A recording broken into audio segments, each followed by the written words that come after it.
BRK news ప్రేక్షకులకు నమస్కారం. మనతో పాటు ఐకాన్ స్టార్ అల్లు అర్జున్ మామగారు, అట్లాగే ప్రముఖ రాజకీయవేత్త కంచర్ల చంద్రశేఖర్ రెడ్డి గారు ఉన్నారు.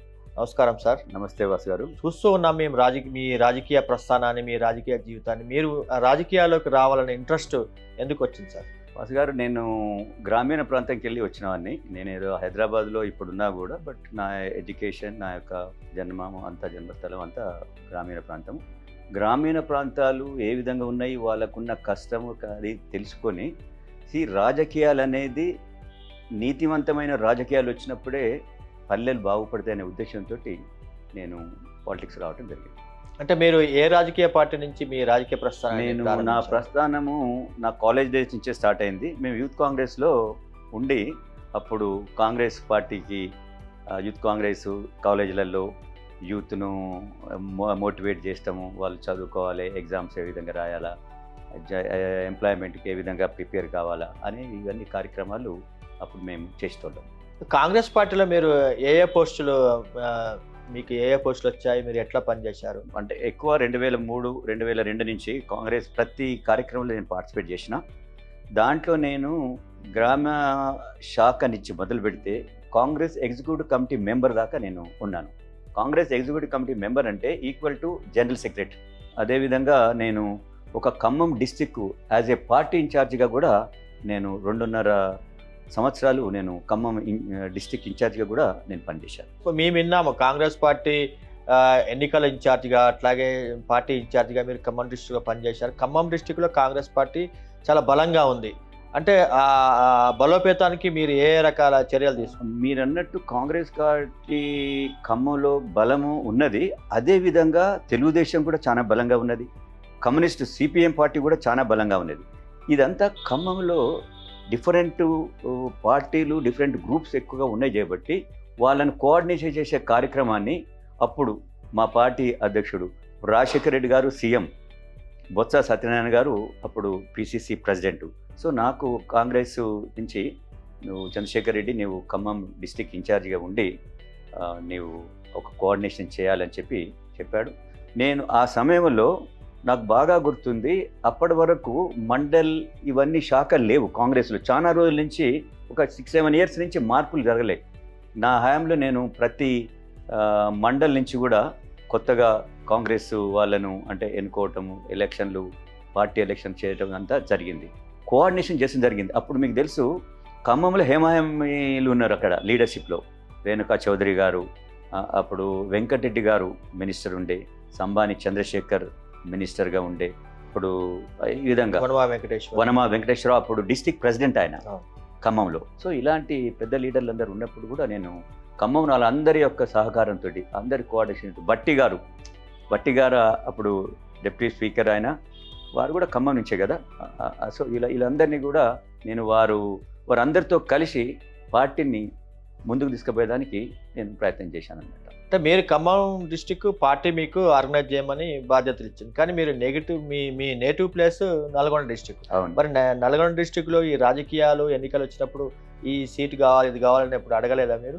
అడిగాను, కానీ ప్రాబ్లం ఏమొచ్చిందంటే నాగార్జున సాగర్లో జానారెడ్డి గారు సీనియర్ నాయకుడు. సో మా నల్గొండలో మీకు తెలుసు ఆల్మోస్ట్ అందరు సీనియర్ నాయకులు ఉన్నారు. అప్పుడు గోవర్ధన్ రెడ్డి, జానారెడ్డి, ఉత్తమ్ కుమార్ రెడ్డి, వెంకట్ రెడ్డి, వీళ్ళందరూ ఉండరు చేయబట్టి నాకు అక్కడ స్కోప్ దొరకలేదు. ఎన్నిక అయిన తర్వాత ఇంకా మనం పని చేయొచ్చు, కానీ పార్టీలో ఉండి కూడా ప్రజలకు పని చేయొచ్చు అనే దాంతో నేను అడిగేది. కానీ నాకు అప్పుడు ఉన్న ఆ యొక్క పరిస్థితుల వల్ల ప్రత్యక్ష ఎన్నికలకు నాకు టికెట్ ఇవ్వటం జరగలేదు. అంటే 2009కి ముందు మీ సాగర్ నియోజకవర్గము చలకుర్తి నియోజకవర్గంలో ఉండేది. మళ్ళీ డీలిమిటేషన్ అయిన తర్వాత సాగర్ నియోజకవర్గం కొత్తగా అయిన తర్వాత మీకు టికెట్ కావాలని మీరు అడగలేదా?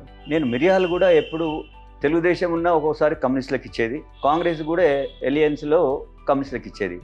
ఆసారి 2014లో కమ్యూనిస్టులతో పొత్తు లేదు ఎవరికి, కాంగ్రెస్కు. నేను అప్పుడు అడిగాను జానారెడ్డి గారు 4 సార్లు చేస్తా ఉన్నాడు. జానారెడ్డి గారు, మీరు 4 సార్లు చేస్తా ఉన్నారు, మీరు సీనియర్ లీడర్ కాబట్టి నేను ఏ రోజు కూడా మీకు అడ్డుగా ఉండు, నాకు టికెట్ కావాలని అడగలేదు. ఇప్పుడు మిర్యాలు కూడా నాకు ఇవ్వాలా, పార్టీ కూడా హైకమాండ్ యాక్సెప్ట్ చేస్తుంది. అప్పుడు దిగ్విజయ్ సింగ్ గారు కూడా నాకు ఓకే అన్నాడు. కానీ అప్పుడు మరి అక్కడ ఉన్న నాయకులు మరి ఏమనుకున్నారు అంటే పని చేసేటోళ్ళు వద్దనుకున్నారు ఏమనుకున్నారో నాకు రాకుండా అడ్డుపడ్డారని చెప్పి నేను భావిస్తా ఉన్నాను. అప్పుడు నాకు కేసీఆర్ గారు అంతకుముందు కూడా మేము తెలంగాణ కాంగ్రెస్లో ఉండి కూడా తెలంగాణ అనే నినాదాన్ని మేము తీసుకెళ్ళేది. అంత పెద్ద స్టాల్వర్డ్ వైఎస్ గారు ఉన్నప్పుడు కూడా మేము తెలంగాణ అనేది ఆ సమయంలో ఎంత పెద్ద లీడర్ అయినా కూడా వయస్సు ముందర తెలంగాణ అనకపోయేది, మేము తెలంగాణ అనేది. కాబట్టి నేను తెలంగాణ అనటం వల్ల కొద్దిగా నష్టం జరిగిందేమో అనుకుంటా నేను అప్పుడున్న పరిస్థితులలో. దాని తర్వాత ఏదైతే 2014లో నేను ఎప్పుడైతే కాంగ్రెస్ నాకు ఇవ్వలేదో కేసీఆర్ గారు నువ్వు తెలంగాణ వాదులు మీరు వచ్చి కాంటాక్ట్ చేయండి అని అన్నారు. కానీ అప్పుడు నాకు ఏ కాన్స్టిట్యున్సీ ఇచ్చిండు? ఇబ్రాహీంపట్నం ఇచ్చిండు. ఇబ్రాహీంపట్నం నా ఓన్ కాన్స్టిట్యున్సీ కాదది, నేను నా డిస్టిక్ కూడా కాదు. అయినా కూడా తెలంగాణ మీద ఉన్న ప్రేమతోటి నేను వచ్చి అక్కడ కాంటాక్ట్ చేయడం జరిగింది అన్నమాట. అంటే మీరు కాంగ్రెస్ నుంచి బీఆర్ఎస్లోకి వచ్చేందుకు ఏ కారణాలు దోహదపడ్డాయి? నెంబర్ 1 ఎవరు తీసుకొచ్చారు? నేను నెంబర్ 1 నేను తెలంగాణ వాదిని. టీఆర్ఎస్ అనేది తెలంగాణ కోసం వచ్చిన పార్టీ, తెలంగాణ కోసం పనిచేసిన పార్టీ. సో నాకు కాంగ్రెస్లో ఆపర్చునిటీ రాలేదు చేయబట్టి ఎప్పుడైతే కేసీఆర్ గారు అక్కడున్న మిగతా నాకు తెలిసిన వాళ్ళందరూ ఏమన్నారంటే నీకు అక్కడ టికెట్ రాలేదు కదా, నువ్వు ఎట్లయినా తెలంగాణ అనేది నీకు ఇష్టం, మా పార్టీ కూడా తెలంగాణ కోసం మన అందరం కలిసి పనిచేసినాం కదా, కాబట్టి మీరు కాంటాక్ట్ చేయండి ఇక్కడ అని చెప్పంటే అప్పుడు నేను వచ్చి అక్కడ కాంటాక్ట్ చేసి జరిగింది. కానీ అప్పుడు ఉన్న పరిస్థితులలో ఏమైందంటే రంగారెడ్డి హైదరాబాద్లో మీరు అప్పుడు పరిశీలిస్తే ఎక్కువగా తెలంగాణ వస్తే నష్టం జరుగుతుందేమో ఒక ఫీలింగ్ ఉండే. ఎందుకంటే ఉద్యోగాలు ఫీలింగ్ అంటే ప్రచారం రియల్ ఎస్టేట్ పడిపోతుంది, ఉద్యోగాలు తక్కువ అవుతుంది, ఇక్కడ నుంచి పరిశ్రమలు తరలిపోతాయి అనే ఒక ఫీలింగ్ తోటి హైదరాబాద్ రంగారెడ్డిలో తెలంగాణకు అంత సుముఖంగా లేరు అప్పుడున్న ఓటర్స్. దానివల్లనే నేను ఓడిపోవటం జరిగింది. అంటే తర్వాత మీరు 2018లో 2014లో మీరు పోటీ చేశారు, తర్వాత ఓడిపోయారు. తర్వాత పార్టీ మిమ్మల్ని ఎట్లా రిసీవ్ చేసుకుంది? మీకు ఏ బాధ్యతలు ఇచ్చింది? ఓడిపోయినాక కూడా నేను ఇబ్రాహీంపట్నం అనేది నిజంగా సిటీకి దగ్గర అత్యంత సమీపంగా ఉన్న ఇబ్రాహీంపట్నం కాన్స్టిట్యున్సీ 2014 అప్పుడు నిజంగా చెప్పాలంటే అక్కడ మంచినీళ్ళు కష్టము. ఆడ ఇబ్రాహీంపట్నం అనే ఊరు పాత తాలూకా, అక్కడ ఎలాంటి రోడ్ల సౌకర్యం కూడా లేదు. నేను ఓడిపోయినా కూడా అక్కడికి ప్రతి నెల ఏదో ఒక మినిస్టర్ తీసుకొచ్చేది. అంటే ఒక మినిస్టర్ రావటం వల్ల ఆయన దగ్గర ఉన్న ఫండ్స్, రోడ్స్ అండ్ బిల్డింగ్స్ ఆయన వచ్చాడు, రోడ్స్ కోసం మనకు ఫండ్స్ ఇస్తాడు. అగ్రికల్చర్ మినిస్టర్ వచ్చాడు, అగ్రికల్చర్ కోసం ఒక చెరువులకు దాన్ని చేస్తాడు. ఈ విధంగా ప్రతి నెలకు 2 నెలలకు ఒక మినిస్టర్ తీసుకొచ్చి అక్కడ ఉన్న పరిస్థితులు చెప్పేది. నా శాయశక్తులు అక్కడ ఎన్నో కార్యక్రమాలు చేసేదానికి పనిచేసిన అదే సమయంలో ఈరోజు రాచకొండ అని మనం కమిషనరేట్ అయితే ఉందో నా ద్వారానే ఆ పేరు అనేది వచ్చింది. రాచకొండ అంటే నక్సలైట్స్ అనే ఒక పేరు అక్కడ అనుకునేది. నేను అప్పుడు పోయినప్పుడు ఇది రాచకొండ అనేది ఒక హిస్టారికల్ ప్లేస్ అని చెప్పి అది నేను అప్పుడు కేసీఆర్ గారికి చెప్పాను. సార్ ఇది ఈ విధంగా రాచకొండ అనేది ఒకప్పుడు ఇక్కడ నుంచి తెలంగాణ మొత్తం రూల్ చేసిన ప్రాంతము, దీనికి మళ్ళీ ఆ పేరు ప్రతిష్ట రావాలా, ఇక్కడ నేను సైనిక్ స్కూల్ ఏర్పాటు చేస్తే బాగుంటుంది. ఎందుకంటే మీరు ఇబ్రాహీంపట్నం ఏరియాలో చూడండి ఎన్నో పోలీస్ ట్రైనింగ్స్ ఉన్నాయి, అవన్నీ అంటే సెంట్రల్ అండ్ స్టేట్, ఆక్టోపస్ ఇలాంటివి. సో దానికి కొనసాగింపుగా సైనిక్ స్కూల్ వస్తే ఇంకా బాగుంటుంది, కొద్దిగా హిల్లక్ ఏరియా, గుట్టలు ఉన్నాయి అని నేను చెప్పాను. చెప్పినప్పుడు చూద్దామని అన్నాడు. కానీ కమిషనరేట్ అనేది ఒక పేరు అయితే పెట్టాడు, రాచకొండ కమిషనరేట్ అనేది ఒక పేరు వచ్చింది. కానీ దాని ఇంతలోనే 1 year తర్వాత ఏదైతే గెలిచిన ఎమ్మెల్యే తెలుగుదేశంలో గెలిచిన ఆయన ఈ పార్టీలు రావటం కొద్దిగా నా యొక్క ప్రమేయం కూడా దగ్గుతుంది కదా, ఎమ్మెల్యే వచ్చిన ఆయన రిప్రజెంట్ చేయాలి కదా జనరల్గా. సో దానివల్ల నేను సైన్స్ స్కూల్ తీసుకురాలేకపోయినా అని చెప్పి నేను భావిస్తాను. మంచిరెడ్డి కిషన్ రెడ్డి గారితో మీకు రాజకీయ పరంగా ఎట్లా సఖ్యత ఉండేది?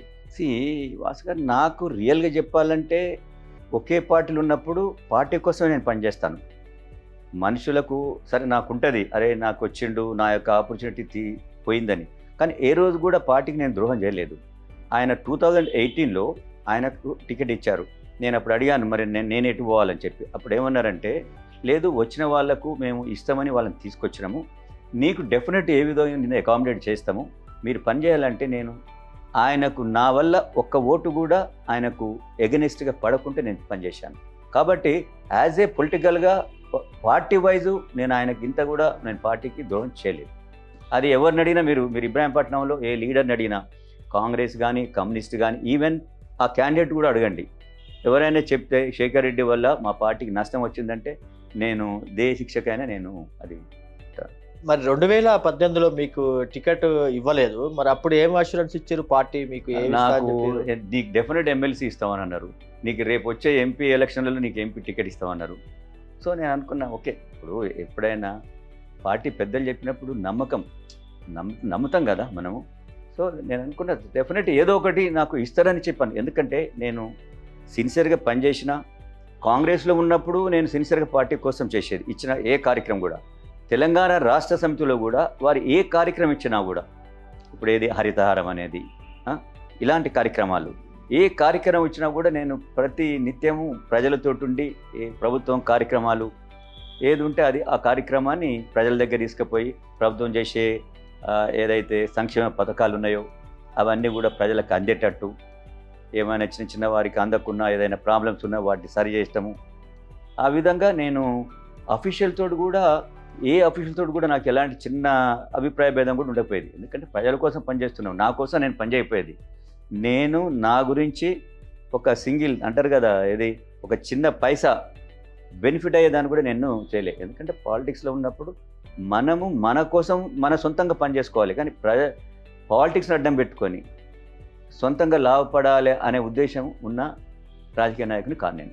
2019లో ఎంపీ టికెట్ అడిగారా మరి? అప్పుడు పార్టీ అని చెప్పింది? అడిగాను నేను 2019లో అడిగాను. వారు కూడా నన్ను పిలిచి అన్నారు, నేను చెప్పినాను నల్గొండ నాకు ఇవ్వండి, 100% నల్గొండలో నాగార్జున సాగర్ నా ఓన్ కాన్స్టెన్సీ, నల్గొండలో నేను నా యొక్క ఎడ్యుకేషన్ అంతా నల్గొండలో అయింది.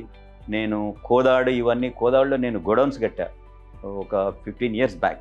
సో కోదాడుతో ఉంది. మిర్యాలు కూడా నాకు రిలేషన్, మా సిస్టర్సు మా కజిన్స్ అందరు అక్కడ ఉన్నారు. దేవరకొండ మా ఓల్డ్ తాలూకా. ఈ విధంగా నేను మొత్తం నల్గొండ యొక్క హిస్టరీ అంతా నేను చెప్పాను. కానీ మరి మీకు తెలుసు కదా, ఎక్కువ డబ్బులు ఉన్నోనికి ఇస్తామంటే ఎక్కువ డబ్బులు ఉన్నాయని ఓడిపోయిండు. సో మనీతోటి కాదు, ప్రజలకు పనిచేసినోడే గెలుస్తాడు అనేది తెలుసుకుంటే ఏ ఒక్క రాజకీయ పార్టీ అయినా ప్రజలకు మేలు జరుగుతుంది, అంతే కదా, పార్టీకి కూడా మేలు జరుగుతుందని నేను భావిస్తాను. మీరు బీఆర్ఎస్లో మీ రాజకీయ ప్రస్థానం అంటే మీరు ఊహించినట్టే జరిగిందా, లేకపోతే మీరు దాన్ని ఎట్లా? టీఆర్ఎస్ అనేది తెలంగాణ తీసుకొస్తుందనే, ఒక తెలంగాణ కోసం చేస్తుంది పని అనే దానితో మేమందరం, నాలాంటి వాళ్ళు నేనే కాక ఎంతోమంది అందరం కూడా తెలంగాణతో కలిసి పనిచేయాలనుకున్నాం. కానీ కాలక్రమేణా మా నాయకుడు మరి ఎందుకు ఆ విధంగా అసలు ఎవరైతే ఉన్నారో తెలంగాణ కోసం పనిచేసిన వాళ్ళు, తెలంగాణ పార్టీ కోసం పనిచేసిన వాళ్ళు, వాళ్ళని విస్మరించడం వల్లనే ఈరోజు మాకు ఈ యొక్క ఓటమి అనేది ఏర్పడ్డదని నేను అనుకుంటాను. ఎందుకంటే ఏ పార్టీలో గెలిచిన వాళ్ళను ఎంబడే తీసుకోవటం వల్ల న్యాచురల్గా లీడర్షిప్లో కింద డౌన్ ది లీడర్షిప్లో కొంత అలజడి అనేది ఉంటుంది. అరే ఏంది, మేము నిన్నటిదాకా పనిచేసిన పార్టీలో మాకు ఆపర్చునిటీస్ వస్తలేవు, మాకు విలువ లేదు అనే ఫీలింగ్ వచ్చి, దాంతో నాలాంటి వాళ్ళకు కూడా అయినా కూడా నేను మనసులో పెట్టుకున్న తప్ప నేను ఏ రోజు కూడా పార్టీకి నాకు ఇవ్వలేదని చెప్పి పార్టీకి నష్టం చేసే కార్యక్రమం ఏ రోజు కూడా నేను చేయలేదు. మొన్న అసెంబ్లీ ఎన్నికల్లో మరి ఎక్కడ అడిగారు సీటు? మొన్న అసెంబ్లీ ఎన్నిక నేను నల్గొండకి వెళ్ళి అడిగాను. నల్గొండలో మీరు ఇవ్వాలి, ఎందుకంటే అందరూ 2 సార్లు కాంటాక్ట్ చేసిండ్రు, వాళ్ళకు మంచి పేరు కూడా లేదు. అంటే ప్రజలలో కొద్దిగా జనరల్గా ఎక్కువ సార్లు కాంటాక్ట్ చేసినప్పుడు మనిషిని చూస్తూ ఉంటే పాత దాంతో కొద్దిగా వాళ్ళ మీద డిస్టెన్స్ అనేది వస్తుంది. దాంతో మీకు తెలుసు నల్గొండలో కాంగ్రెస్ కూడా పెద్ద ఎత్తున పుంజుకుంది. నేను అప్పుడు మా కేటీఆర్ గారితో చెప్పాను. నేను సరే కేసీఆర్ గారు అయితే నాకు కలవలేదు, నన్ను రమ్మలేదు, నేను చెప్పలేదు. బట్ కేటీఆర్ గారు చెప్పాను, నేను ఈ విధంగా ఉంది కేటీఆర్ గారు, నల్గొండలో చాలా కష్టం ఉన్నది మన పార్టీకి, కాంగ్రెస్ పెద్ద ఎత్తున పుంజుకుంది అంటే ఆయన మరి వినలేదు నా మాట. నేను అడిగితే ఆయన ఇవ్వలేదు. ఇవ్వనందుకే కదా నాలాంటి వాళ్ళు ఎంతోమంది పనిచేసే వాళ్ళు అడిగినరు, చెప్పినరు, కానీ పార్టీ పెడచోన పెట్టింది. ఈరోజు పార్టీకి ఎంత నష్టం జరిగిందనేది మీరందరికీ తెలిసిన విషయం. అంటే మొన్న ఓటమి మీరు ఎట్లా విశ్లేషిస్తారు? ఏ కారణాలు పార్టీ ఓటమికి అని మీరు భావిస్తారు? మెయిన్ కారణము, ఎవరైతే మన పార్టీకి పనిచేస్తున్నారో వాళ్ళను తప్పక వాళ్ళని దగ్గర తీసుకోవాలా. రెండవది, ఎప్పుడైనా లీడర్, మా అధ్యక్షుడు ఉన్నాడు కేసీఆర్ గారు, కేటీఆర్ గారు, ఎప్పుడు లీడర్ తోటి కలవటం అనేది జరగాల. వారిని కలిసి వారి కష్ట నష్టాలు, పార్టీ యొక్క ఏ విధంగా జరుగుతుంది, అక్కడ ఉన్న ఎమ్మెల్యే ఏ విధంగా పనిచేస్తుండు, ఒక 10 మంది కలిసినప్పుడే కదా అక్కడ ఉన్న ఏంటని తెలుస్తుంది. తగిన గౌరవం ఇవ్వాలి. ఎవరికి? ఎమ్మెల్యే తర్వాత ఎంతోమంది ఉంటారు, నెక్స్ట్ స్టెప్లో ఉంటారు కదా, దానికి కార్యకర్తలకు ఆ గౌరవం అనేది లేకపోబట్టి, అంటే ఎవరికి గౌరవం లేదని ఒక ఫీలింగ్ ఎక్కువ వచ్చింది. పార్టీ పనిచేసింది, ప్రజల కోసం పనిచేసింది, దాంట్లో డౌట్ లేదు. అంతో కార్యక్రమాలు చేసింది, ఎన్నో మంచి కార్యక్రమాలు. కానీ లీడర్స్కు ఒక గౌరవం లేదనే ఫీలింగ్ వచ్చింది. ఎందుకంటే ఉన్నోళ్ళే ఉంటారు, ఎమ్మెల్యేనే సుప్రీం బాసు, మా ప్రెసిడెంట్ గారు కలవడు, ఎవరికి కలిసి ఎవరికి ఏం చెప్పుకోవాలో తెలియదు. సో ఏం చేయాలి ఈ పార్టీలో అని ఆ దూరం పెరిగి పార్టీ హైకమాండ్కు ఓటర్కు కనెక్షన్ అనేది పోయింది. ఆ కనెక్షన్ పోయి పార్టీ. మీరు ఎప్పుడైనా పార్టీ పరిస్థితి గురించి కానీ లేకపోతే నియోజకవర్గం సంబంధించిన సమస్యలు కానీ కేసీఆర్ దృష్టికి తీసుకెళ్లారా? కేసీఆర్ గారు నేను అడిగాను అపాయింట్మెంట్.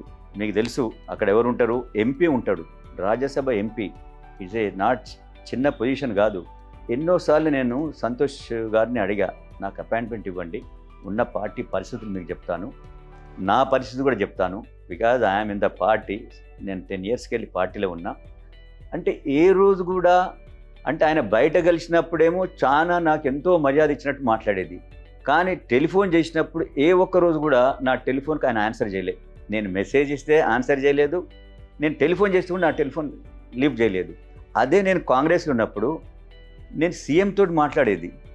నేను వైఎస్ రాజశేఖర రెడ్డి గారికి దగ్గరికి, అప్పుడున్న మా దగ్గర ఫ్లోరైడ్, నల్గొండలో ఫ్లోరైడ్ పెద్ద ఎత్తున ఉంది, ఫ్లోరైడ్లకు తోటి ఎఫెక్టెడ్ మనుషులు అలాని తీసుకెళ్ళి ఆయన ఇప్పుడున్న ప్రగతి భవన్, మొన్నటిదాకా ప్రగతి భవన్ కేటీఆర్ యొక్క ఆఫీస్ ఉంటుంది కదా, అక్కడ వాళ్ళందరినీ తీసుకెళ్ళి చూస్తే వాళ్ళకి ఆ రోజు 200 రూపాయల పెన్షన్ మామూలుగా అందరికి ఉంటే వాళ్ళకి 750 రూపాయల పెన్షన్ చేసిండు. సో ఎప్పుడు చేసినా అపాయింట్మెంట్ అంటే ఇచ్చేది ఎవరు? రాజశేఖర రెడ్డి గారు. ఏ రోజు అంటే మేము సొంతంగా పోతే, పర్సనల్గా పోతే ఎవరు ఇవ్వద్దు, అరే వీడు ఎప్పుడు లాభం కోసం వస్తాడు, తన పని గురించే వస్తాడు, తన లాభం కోసం వస్తాడని.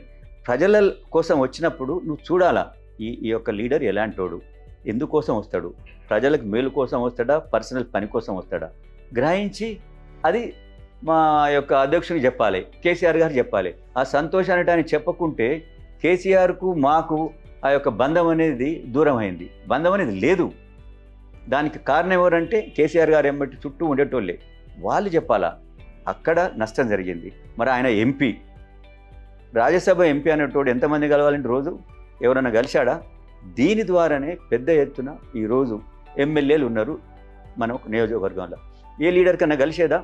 అక్కడున్న లీడర్స్ ఉంటారు కదా, అందరికీ పదవులు ఉండవు కదా, పదవులు లేని వాళ్ళను కలిసినప్పుడే కదా పార్టీ అనేది ముందుకు పోతుంది. పదవి ఉన్నోడు ఆయన పదవి ఉంటుంది, ఆయన పదవితో అడ్డం పెట్టుకొని ఏదో కలుస్తాడు, ఏదో వచ్చేస్తాడు. పదవి లేని వాళ్ళు ఆయన కూడా ప్రజలలో తిరగాలన్నప్పుడు ఆయనకు గౌరవం ఉండాలి. ప్రజలు ఏదైనా కోరినప్పుడు వాళ్ళని రిప్రజెంట్ చేయాలంటే ఎమ్మెల్యే కలవాలి, మినిస్టర్ కలవాలా. లేదు భయ్ నువ్వు ఓన్లీ ఆయనతోటే రా, ఎమ్మెల్యేతోటే రా అంటే ఎమ్మెల్యేనైతే 2.5 లక్షల మందిని అయితే రిప్రజెంట్ చేయలేడు కదా. సో దీని ద్వారానే పార్టీకి నాయకులకు అనేది సంబంధం పోయే ఈరోజు పార్టీ దెబ్బతిందని చెప్పి నేను భావిస్తాను. బీఆర్ఎస్ పార్టీ ఫ్యూచర్ ఎట్లా ఉంటుందని మీరు భావిస్తున్నారు? ఎట్లా ఉండబోతుందని అంచనా వేస్తున్నారు? బీఆర్ఎస్ పార్టీ డెఫినెట్ 10 years ఇక్కడ ప్రభుత్వంలో ఉన్నది, ప్రజలకు కొంత చేసింది, తెలంగాణ తెచ్చింది. సో ప్రజలలో లేకపోలేదు, కానీ ఈరోజు తన చుట్టూ ఉన్న వాళ్ళను మార్చుకోవాలా. ఎవరైతే పదవి అంతకుముందు వాళ్ళకి అసలు పదవి తెలియదు, ప్రజలు తెలియదు, అలాంటి వాళ్ళందరూ పెద్ద లీడర్లు అయినరు. అంతకుముందు ప్రజలతో వాళ్ళకి లేకుండే, పదవులు కూడా ఏం లేకుండే, పార్టీ కూడా పనిచేసిన వాళ్ళు గారు. వాళ్ళందరికీ అంత పెద్ద పదవులు ఇస్తాలకే వాళ్ళు ప్రజలను పట్టించుకోలేదు, తమన్నే పట్టించుకుంటారు, తమ కుటుంబాన్ని పట్టించుకుంటుండ్రు. దానితోటి పార్టీకి నష్టం జరిగింది. అలాంటి వాళ్ళందరూ తీసి పక్కబడేయాల, దగ్గరికి రానియొద్దు. దాన్ని రివైవ్ చేసినప్పుడు మళ్ళీ పార్టీకి వస్తుంది, కానీ అంతవరకు పార్టీకి వస్తుందని చెప్పి నేను భావిస్తాను. సార్, రాబోయే ఈ లోక్సభ ఎన్నికలు 2-3 నెలల్లో షెడ్యూల్ రాబోతుంది, ఎలక్షన్స్ కూడా మేలో ఉండబోతున్నాయి. ఎట్లా ఉంది మీరు ఫ్యూచర్ ప్లాన్ ఎట్లా ఉంది? పాలిటిక్స్కు సంబంధించి సీట్ ఏమైనా అడుగుతున్నారా? ఫ్యూచర్ ప్లాన్ అంటే డెఫినెట్ ఓటమి గెలుపు అనేది న్యాచురల్. ఏ మనిషికైనా ఏదైనా ఇప్పుడు పార్టీకి ఉంటుంది. ఒక పర్సన్కు తను చేసే కార్యక్రమం, తను చేసే ప్రాజెక్ట్లో కూడా ఒకసారి సక్సెస్ అవుతాడు, దాని ఫెయిల్యూర్ అవుతాడు. కానీ ఇప్పుడు నేను మా పార్టీ పోయినా కూడా డెఫినెట్ మా పార్టీ ఆదేశిస్తే ఇప్పుడు నల్గొండ జిల్లా నాది. నల్గొండలో నా నేటివ్ నాగార్జున సాగర్ నల్గొండ పార్లమెంట్ కాన్స్టిట్యున్సీలో వస్తుంది. నేను కాంటాక్ట్ చేసిన ఇబ్రాహీంపట్నం భువనగిరి కాన్స్టిట్యున్సీ వస్తుంది. నాకు ఎంటైర్ నల్గొండ అంటే ఓల్డ్ నల్గొండ డిస్టిక్లో ప్రతి కాన్స్టిట్యున్సీలో నాకు పరిచయాలు ఉన్నాయి. దాదాపు ఎక్కువ కాన్స్టిట్యున్సీలలో నాకు నా ఫ్రెండ్స్ రిలేషను నాకు ఉన్నది. సో ఏ కాన్స్టిట్యున్సీ అయినా కూడా నేను ఇస్తే డెఫినెట్ నా తరఫుకెళ్ళి డెఫినెట్ ప్రయత్నం చేసేదానికి, తప్పక మా పార్టీకి సబ్స్టాన్షియల్గా ఓటింగు ప్లస్ గెలిచేదానికి ఆస్కారం ఉంటుందని చెప్పి నేను భావిస్తాను. ఒకవేళ మీకు అవకాశం రాలేదనుకో, దాన్ని మీరు ఏమన్నా, నాకు ఎలక్షన్ ఇది అసెంబ్లీ ఎలక్షన్ బిఫోరు నాకు వివిధ పార్టీల నుంచి నాకు ఆఫర్స్ వచ్చినాయి. ఈవెన్ 2018లో కూడా నన్ను అడిగారు, అడగలేదని కాదు, డెఫినెట్ అడిగారు. అంటే నేషనల్ పార్టీలు అడిగాయి, మొన్న కూడా నేషనల్ పార్టీలు అడిగాయి. కానీ నేను ఒక పార్టీ ఎలక్షన్ ప్రాసెస్ అనేది స్టార్ట్ అయినాక నేను అటు పోకూడదని, ఎందుకంటే మన పార్టీ కొన్ని మనకు బాధ్యతలు ఒప్పచెప్పింది, ఆ బాధ్యతలు విడిచిపెట్టి పోవద్దని చెప్పి అనుకుంటున్నాను. చూద్దాం. ఇప్పుడు కూడా నన్ను ఎంతో పార్టీలు అడుగుతూ ఉన్నాయి, అడుగుతలేదని కాదు. చంద్రశేఖర్ రెడ్డి, నువ్వు ఎన్ని రోజులని నువ్వు ప్రజలతోటి ఎప్పుడు ఉంటావు, నువ్వు పని చేస్తావు, నీకింత నువ్వేది అమ్మాయిలు చదువుకోవాలని చెప్పి నేను కాలేజ్ పెట్టాను ఇబ్రాహీంపట్నంలో, ఇంజనీరింగ్ కాలేజ్. మీరు ఎవరినైనా అడగండి సార్, ఇప్పుడు ఇంజనీరింగ్ కాలేజీలలో సీట్స్ ఇబ్బడిముబ్బడిగా ఉన్నాయి, దొరుకుతున్నాయి. కానీ 10 ఏళ్ళకు ముందు నేను మా కాలేజీలో రూరల్కి వెళ్ళి వచ్చిన ప్రతి స్టూడెంట్కు ఏ రోజు కూడా నేను ఒక్క డొనేషన్ ఈ రోజు వరకు నేను తీసుకోలేదు మా కాలేజీలో. ఇప్పుడంటే డొనేషన్ లేకుండా అందరూ దొరుకుతుంది, కానీ 2000 నుంచి 2010 దాకా వితౌట్ డొనేషన్ ఎవరికి సీట్లు దొరకపోయేది. కానీ ఏ రోజు కూడా ఒక సింగిల్ రూపీ నేను డొనేషన్ తీసుకోలేదు. పిల్లగాడు చదువుకోవాలి, పైకి రావాలన్నా కానీ నువ్వు ఇంత ఫీజు తప్ప కట్టాలి, నీకు పైసలు ఇస్తేనే నేను ఇంత ఇస్తాను, నేను ఏ రోజు అనలేదు. కాబట్టి అట్లే విధంగా అమ్మాయిలు ప్రతి ఇబ్రాహీంపట్నంలో ప్రతి జిల్లా పరిషత్ హై స్కూల్లో నేను అమ్మాయిలు చదువుకోవాలని పెద్ద ఎత్తున కార్యక్రమాలు చేశాను. ప్రతి జిల్లా పరిషత్ హై స్కూల్ నల్గొండలో, ఇబ్రాహీంపట్నంలో అంటే అమ్మాయిలు అనేది చదువుకోవాలి, అమ్మాయిలను 10th తర్వాత ఆపొద్దు, ఇంటర్మీడియట్కు దూరం పంపితే అమ్మాయికి పెళ్లి చేయాలి, ఎందుకు చదువు అని అనుకుంటారు, అది ఉండొద్దు. సరే ఇప్పుడంటే పేరెంట్స్కు అందరూ చదివించాలని ఉంది. ఒక 10 years బ్యాక్ అమ్మాయి 10వ తరగతి కాగానే ఇంటర్మీడియట్ ఏదో పోవాలి, దూరం పోవాలి, ఇల్లు పెట్టాలి, తల్లి పోవాలి, ఎందుకు పెళ్లి చేద్దాం అనేది. కానీ నేను ఏమి చెప్పేదంటే ఇంటర్మీడియట్ అనేది తప్ప చదివించాలి. ఇంటర్మీడియట్ అయితే అమ్మాయి తల్లిదండ్రులను ఒప్పిస్తుంది, నాన్న నేను చదువుకుంటా, అమ్మ నేను చదువుకుంటా అనేది. 10th ఉన్నప్పుడు అమ్మాయి తల్లిదండ్రులు చెప్పినట్టే వింటుంది. సో ఇది నేను పెద్ద ఎత్తున చేసేది. కాబట్టి నేను రూరల్ ఏరియాలో చదువు అనేది ఇంపార్టెంట్, చదువుతోటే అన్నీ వస్తాయని చెప్పి అది నేను పెద్ద ఎత్తున చేసిన దాని వల్లనే నాకు హానరీ డాక్టరేట్ కూడా నాకు వచ్చింది. సార్ మీరు 2014లో పోటీ చేశారు, మళ్ళీ ఇప్పుడు పోటీ చేస్తా అని చెప్తున్నారు. 10 సంవత్సరాలు గ్యాప్ ఉంది మధ్యలో, మీరు ప్రత్యక్ష రాజకీయాల్లో ఈ పోటీ చేయటం అంటే ఈ ఎన్నికల్లో పోటీ చేయటం, గెలవటం, దీనికి మీరు ఏమైనా సపరేట్ ప్రణాళిక ఏమైనా తీసుకుంటున్నారా? ప్రజలకు ఎట్లా వెళ్తారు? చూడండి, నేను పోటీ చేయలేదు కానీ ప్రజలకు దూరం కాలే. నేను అనునిత్యము ప్రజలకు ఏదో ఒక కార్యక్రమంలో, ఇప్పుడు హరితహారం అంటే ఆ కార్యక్రమంలో నన్ను, అమ్మాయిలు చదువుకోవాలి ఆ కార్యక్రమం నన్ను, సమ్మర్ వచ్చినప్పుడు యంగ్స్టర్ యూత్కు స్పోర్ట్స్ కిట్స్ అని ఇలాంటి చేస్తాను. ప్లస్ ఊళ్ళల్లో నేను మెడికల్ క్యాంప్స్ పెద్ద ఎత్తున పెట్టిస్తాను. స్పెషలిస్టులను, క్యాన్సర్ స్పెషలిస్టు, ఇలాంటి స్పెషలిస్ట్లను తీసుకుపోయి చూపిస్తాం. ఈవెన్ డెంటల్ కూడా ఊళ్ళలో చూడండి, డెంటల్ ప్రాబ్లమ్స్ ఉంటాయి, పల్లె కదా అని చెప్పి ఉంటారు, కానీ పళ్ళతోటి ఎన్నో రోగాలు వస్తాయి.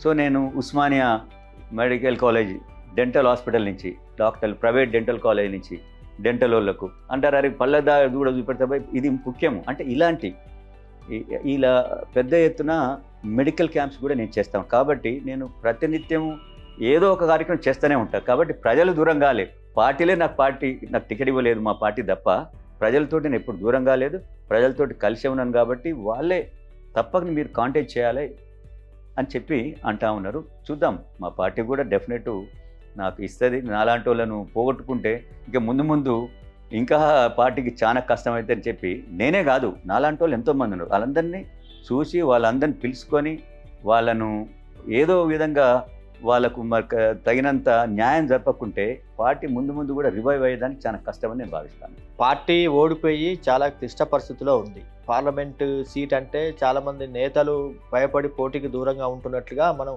వార్తలు చూస్తూ ఉన్నాం. నిన్న మొన్న కూడా పెద్దపల్లి ఎంపీ ఆల్ ఆఫ్ సడన్గా కాంగ్రెస్లో చేరిపోయారు. సో మీరు అడుగుతున్న సీట్లు కాంగ్రెస్ పార్టీకి బలమైన ఓట్ బ్యాంక్ ఉన్న సీట్లు రెండు, ఏది భువనగిరి కానీ నల్లగొండ కానీ. మరి పార్టీని మీరు ఎట్లా ఒప్పిస్తారు? దాని టికెట్ మీరు తీసుకునేందుకు ఏ రకమైన ప్రయత్నం చేస్తారు? నేను పార్టీకి ఒప్పించు కాదు, పార్టీ నన్ను ఒప్పించి తీసుకోవాలా. ఎందుకంటే నాది కాంగ్రెస్, ఫస్ట్ నా పొలిటికల్ నేపథ్యం కాంగ్రెస్. ఈరోజు కాంగ్రెస్ ఏ లీడర్, నాకు నిజంగా చెప్పాలంటే టీఆర్ఎస్లో తక్కువ లీడర్ తెలుసు. ఎందుకంటే లీడర్ అయినోడు వేరే వాళ్ళతో మాట్లాడతలేరు. టీఆర్ఎస్లో ప్రాబ్లం ఏంటంటే ఒక ఎమ్మెల్యే, ఒక మినిస్టర్ అనుకుంటాడు నేను అందరికంటే చాలా పెద్ద అనుకుంటాడు, నాకేదో స్పెషాలిటీ, నా దగ్గర కొన్ని పవర్స్ ఉన్నాయి అనుకుంటాడు. ఆ పవర్ ఏంది? నువ్వు మినిస్టర్ అవ్వడం వల్ల నీకు పవర్ వచ్చింది, తర్వాత తీసేసి దేనికి రాదు. నేను ఎమ్మెల్యే కాకుండా నా దగ్గర పవర్, నా పవర్ ఏంది? నేను ప్రజలతో కలిసి పనిచేస్తాం, వాళ్ళకి లాభం ఏంటి అనేది చేయాలనేది. అంటే అమ్మాయిలు చదువుకోవాలి, లేకుంటే హరితారం ఉంటుంది. అంటే మనం అనునిత్యము సొసైటీకి ఏం మేలు జరుగుతుందో ఆ పని చేసేతోనికే పవర్ ఎప్పుడు ఉంటుంది. ఇలాంటి వాళ్ళకి ఏముంటుంది? ప్రభుత్వం ఉన్నప్పుడే పవర్ ఉంటుంది. కాబట్టి నేను కాంటెస్ట్, మా పార్టీ నాకు టికెట్ ఇచ్చినప్పుడు డెఫినెట్ మిగతా ఏదైతే ఇన్నేళ్లలో నేను చేసిన ఈ యొక్క కార్యక్రమాలతోటి ప్రజలు నాకు దగ్గర ఉండే చేయబట్టి నాయకులు కూడా నా దగ్గరికి వస్తారు. ఎందుకంటే రేపు నాయకునికి రేపు ఒక ఆయన జెడ్పీటీసీ గెలవాలా, ఎంపీటీసీ గెలవాలా, కార్పొరేషన్లో మున్సిపల్ దాన్ని గెలవాలి. నాలాంటి నాయకులే కదా వాళ్ళకి చేయాలంటే. మరి నేను నాలాంటోడు రేపు గెలిస్తే వాళ్ళకు కూడా రాజకీయంగా మంచి భవిష్యత్తు ఉంటుందని చెప్పి భావిస్తారు. కాబట్టి తప్పక వాళ్ళందరూ కూడా నా కోసం పనిచేస్తారు, పార్టీ కోసం, పార్టీకి బెనిఫిట్ అయిద్దని చెప్పి నేను భావిస్తాను.